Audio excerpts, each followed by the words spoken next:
2026 പത്മ അവാർഡുകൾ പ്രഖ്യാപിച്ചു. പുരസ്കാര ജേതാക്കളുടെ പ്രാഥമിക പട്ടികയും പുറത്തിറക്കി. 77ാമത് റിപ്പബ്ലിക് ദിനത്തോടനുബന്ധിച്ച് പത്മ പുരസ്കാരങ്ങൾ പ്രഖ്യാപിച്ച് കേന്ദ്ര സർക്കാർ.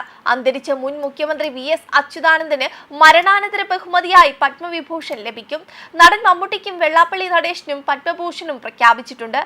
VSന് പത്മവിഭൂഷൺ ലഭിച്ചതിൽ വളരെ സന്തോഷമുണ്ടെന്ന് VS അച്യുതാനന്ദന്റെ മകൻ VA അരുൺകുമാർ പറഞ്ഞു. കുടുംബം വലിയ സന്തോഷത്തോടെയാണ് ബഹുമതി സ്വീകരിക്കുന്നത്.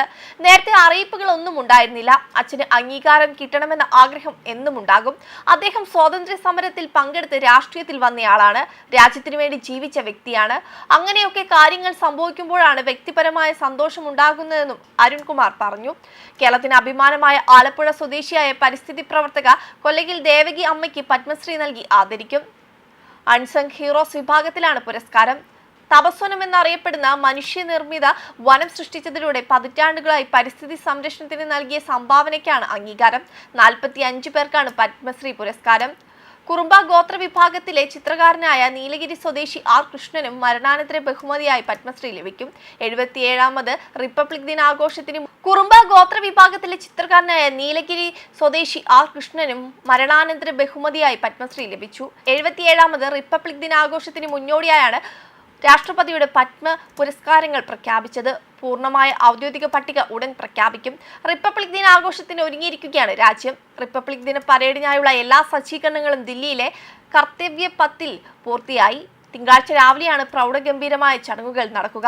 ആഘോഷങ്ങൾക്ക് മുന്നോടിയായി രാഷ്ട്രപതി ദ്രൗപദി മുർമു ഇന്ന് വൈകുന്നേരം രാജ്യത്തെ അഭിസംബോധന ചെയ്ത് സംസാരിച്ചു. പത്മ പുരസ്കാരങ്ങളും സൈനിക പോലീസ് മെഡലുകളും പ്രഖ്യാപിച്ചു. റിപ്പബ്ലിക് ദിന കണക്കിലെടുത്ത് കനത്ത സുരക്ഷയിലാണ് ദില്ലി. പഴുതടച്ച സുരക്ഷയാണ് ആഘോഷങ്ങളുടെ ഭാഗമായി ഒരുക്കിയിരിക്കുന്നത്.